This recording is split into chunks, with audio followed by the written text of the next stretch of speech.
This is your World War III update. Assassination attempts in Colombia, widespread riots starting in the United States, and the 99% chance of nuclear Armageddon. That's what we're going to talk about today.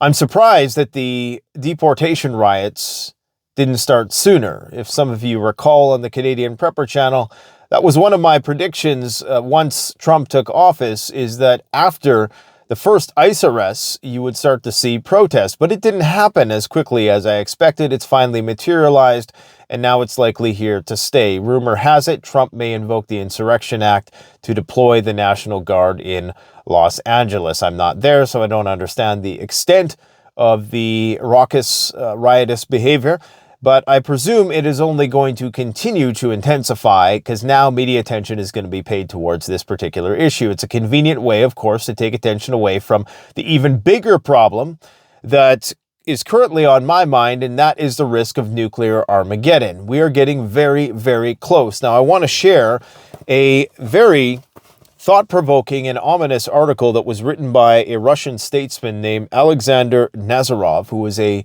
Middle Eastern diplomat. I had this shared with me today, and sometimes I like hearing it in somebody else's words because it just helps me to know that my inductions and inferences are on the right path.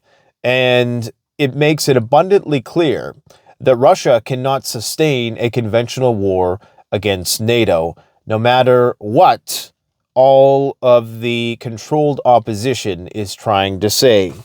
I'm not going to get into what I mean by controlled opposition, but for those of you who are in the know, you know. Now, what's happened in the last 24 hours is quite striking.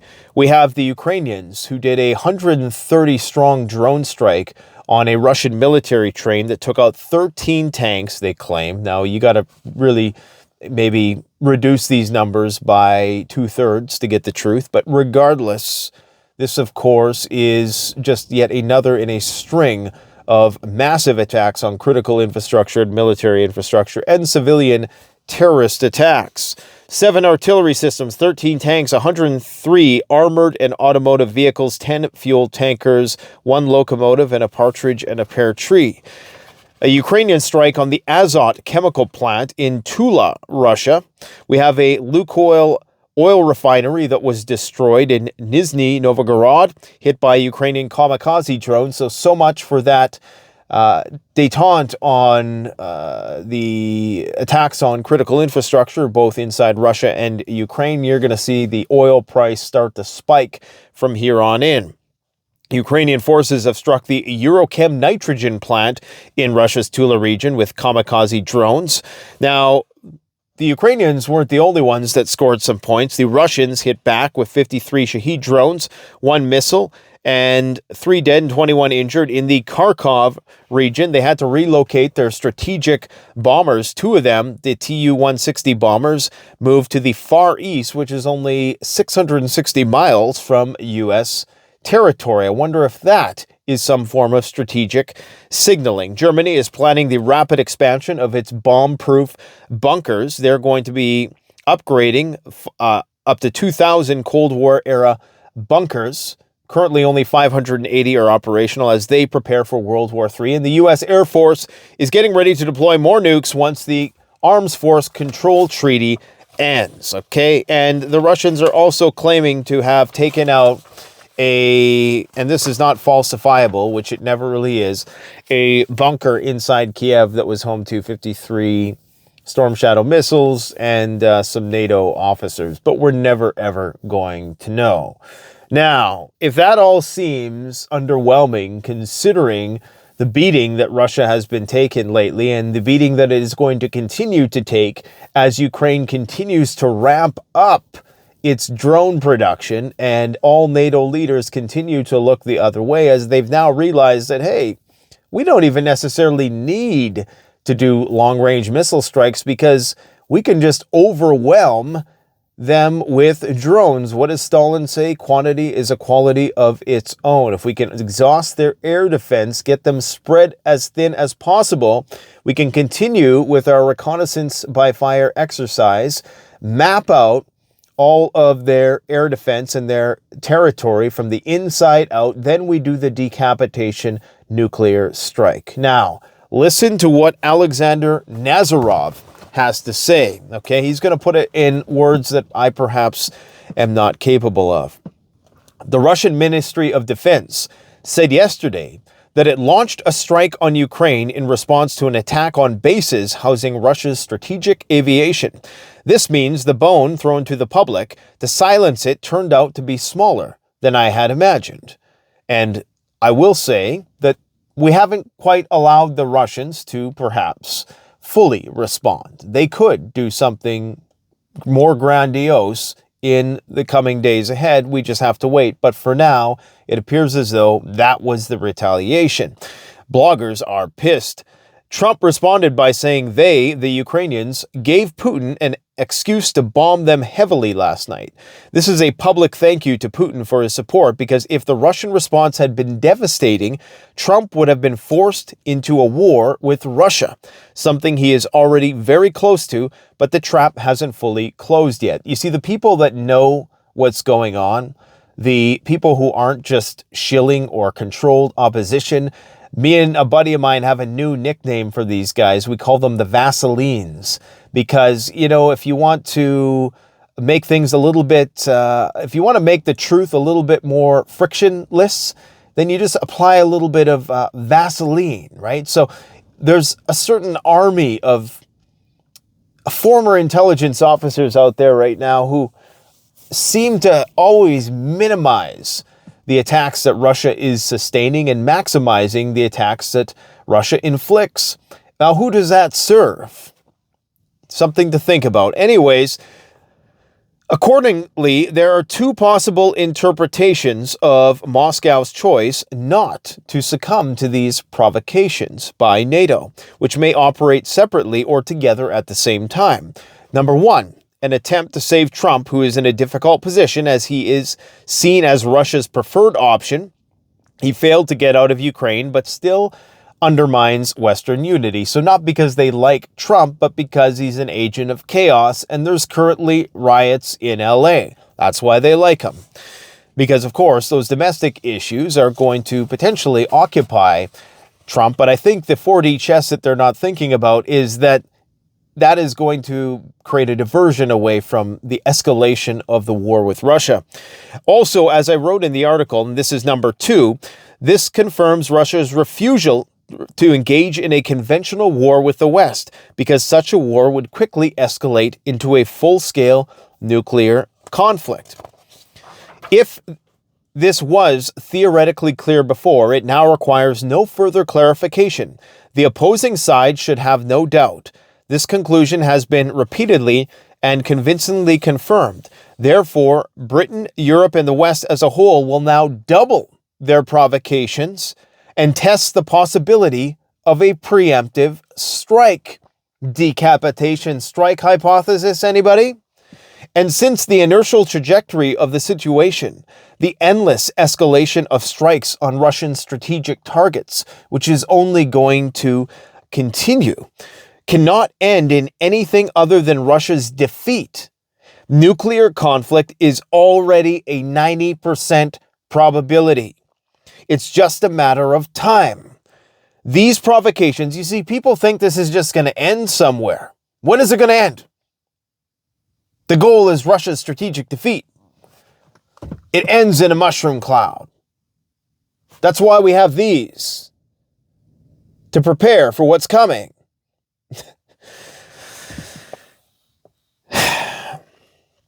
These provocations are heating up public opinion in Russia, and sooner or later, Putin will be forced to make the decision.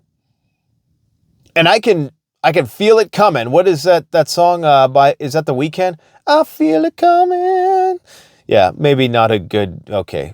I apologize for that. There's an old, the military, they used to call it blowing their wad.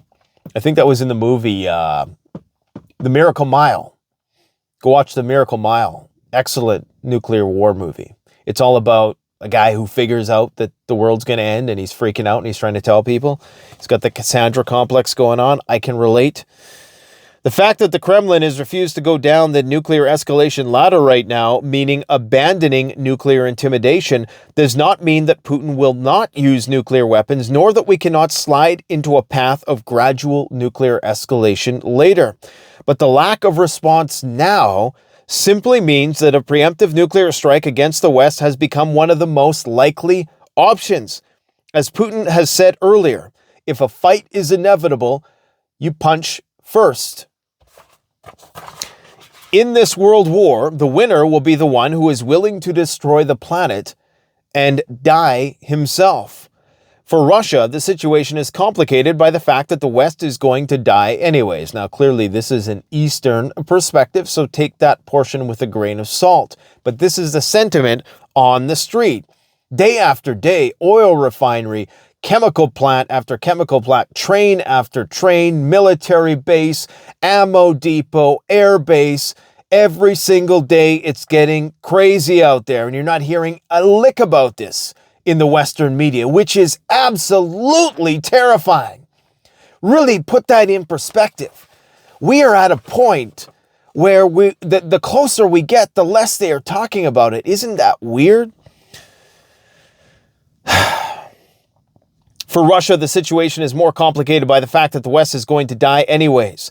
The internal crisis in Iran has no solution except for the fall of the West and the death of its ruling elite, possibly even a physical death. This means the West has nothing to lose and will die regardless. This is a translation from Arabic by ChatGPT of this article. So if there's any, things that don't quite seem intelligible, then I apologize.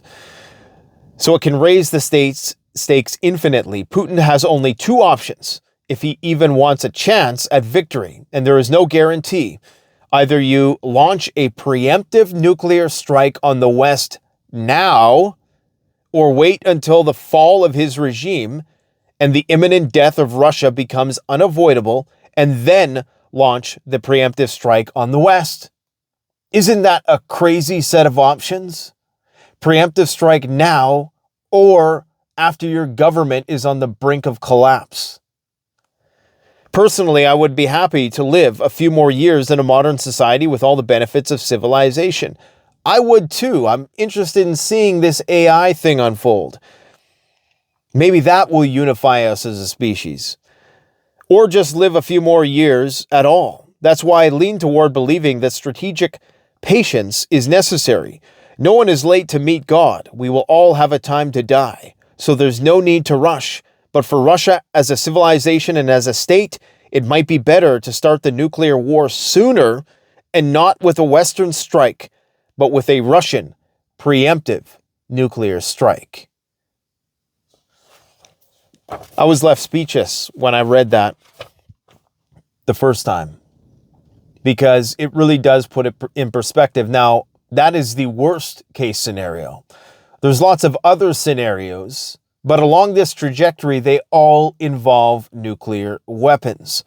I don't think that the implication there is that you notice how he started off by saying if the Russian response was too heavy-handed, then Trump would have to enter the war. Well, what did he mean by that? Because that means that there is this red line somewhere that exists in this conflict with Ukraine. We don't know where it is. They're a de facto member of NATO. Is there secrets there?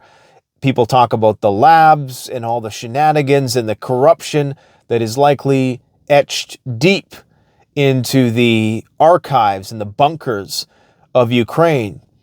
But there has to be a red line there somewhere if that is the truth, and this explains a lot. If we take the most parsimonious explanation of why Putin has been so reluctant to extend the boundaries of this conflict beyond Ukraine and continues to circumscribe it to these oblasts in particular, eventually sending drones, of course, into the western parts of Ukraine, but nothing beyond the boundaries. And nothing, it seems, that are targeting the decision-making centers of Ukraine, which is proven to work. If you take out the chain of command, That's demonstrated to work in almost every war. So this rationale, they got to keep Zelensky alive because they got to sign the papers and they don't want to create power vacuums and the devil you know is better than one. It just doesn't really add up. There's a red line in there. And what they're saying is if they were to do that, if they were to go to that extent of full-on declaring war against Ukraine, that means a war against the West. So is there room for the limited use of tactical nuclear weapons? I would suspect there is. I would suspect that the only way that you are going to get out of this without a full-blown nuclear war, and I'm not advocating for this, this is just a reality at this rate. If this keeps going, the only way you get out of this situation without a mutually assured destruction scenario is the limited use of tactical nuclear weapons on the battlefield, on a military facility, or some demonstrative strike somewhere in an attempt to employ the escalate to de-escalate strategy. It worked in World War II. It could potentially work again. However, the other thing that this guy was saying in his article was that the West perhaps doesn't want to survive. Maybe the elites are just bored of life. They're bored of, just living high on the hog and frivolously. And they're now to a point where they're like, you know what? If we can't have it all, then we're going to burn the whole thing down. We're going to go scorched earth. We got bunkers. And hey, we got to get rid of these useless eaters anyways because UBI is coming. And that's going to be a lot of paperwork that we don't want to do when AI replaces all the jobs. So eventually, they're going to have some sort of kill shot, right? I mean, what's the use of having all these humans around if AI can do the job better, especially when you have the ability to genetically clone superior human beings? So the war on the Terrans is coming. And hey, if we want to drop the temperature of the planet a couple of degrees, maybe nuclear war can assist in that capacity as well. So there's no escape. There's no escape. I sit here next to this solar array that we set up last year. And as I think about this more and more, you think about AI, you think about autonomous weapons, you think about domestic unrest, global unrest. It's coming at us from every possible angle. But we must fight to survive. If you don't have that burning fire inside you, then you're probably not going to make it too long when this shit pops off, because it really could pop off at any moment. And that doesn't mean that it's just going to be anarchy and Mad Max. We're going to have to contend with authoritarian fiefdoms that are going to be leveraging technology. And I know this sounds fantastical. I get it. It probably sounds like the ramblings of a madman. Well, I mean, the madman told you last year that there was going to be ICE deportation riots, and here we are. I've told you that the war wasn't going to end and that it's only going to intensify under Trump, and here we are. Yet, it's just incredible too, because the stigma is starting to reemerge with preparedness and what we talk about. And, it seems like people either fall into a camp of you're crazy or you're right, but I wouldn't want to live in that world anyways. I'm here to tell you, you're not going to want to die, and you're not going to want to see your family die. You're not going to take the cyanide pill when Skynet takes over. If you aren't just some sort of exception to the natural law, the Darwinian laws, natural selection. And what I mean by that is I think a lot of people walking around right now wouldn't be if natural selection was still in play. Thanks to artificial selection, there's a lot of NPCs out there. And I don't mean that like to demean life. All life is valuable. Those people's lives are valuable. But it seems like some people just have absolutely no fight or survival instinct within them whatsoever. And it's obvious because people are oblivious to these mounting threats. It's like the more threats emerge, the dumber and more distracted people get. It's just like the media thing. The greater the stakes are being raised, you don't even find the Ukrainian war on, good luck finding it on any major Western media news site. Now, periodically they might post something, if there's like some sort of acute salient crisis that emerges that's newsworthy for a few hours, they'll post about that. But by and large, like the bomber thing, they talked about that a little bit. They didn't talk about it enough, and they didn't talk about it in the right context to truly understand what its implications are. Anyways, guys, it's rainy out, but it's movie day with the kids, so I got to get inside and do that. Thanks for watching. Don't forget to like, comment, subscribe, and go over to the Canadian Prepper channel.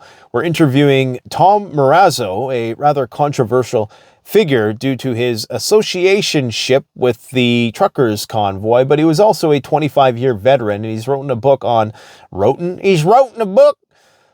the emergency preparedness planning. And I would encourage you to go check it out, because you have to have a plan. You got to war game these things. And I tell you, that interview woke some things up for me. It's very seldom nowadays. I always get something from my guests, but it's very seldom that I get actionable information at this point. And that was one of those videos where he really has motivated me to make a plan for the various contingencies above and beyond just generalized prepping. We have to have plans for how we're going to deal with the hordes that are pouring through the doors. The hordes coming through the doors. There's a nice rhyme for a t-shirt. Okay, pardon the irreverence, but you got to have a little bit of fun nowadays, because that's how we stay sane. This is how I stay sane, guys. Can't all just be doom and gloom. Doom, gloom, and foom. That's the new thing in AI. Foom. Skynet. Recursive learning. Wow. Interesting times. See you on the flip side.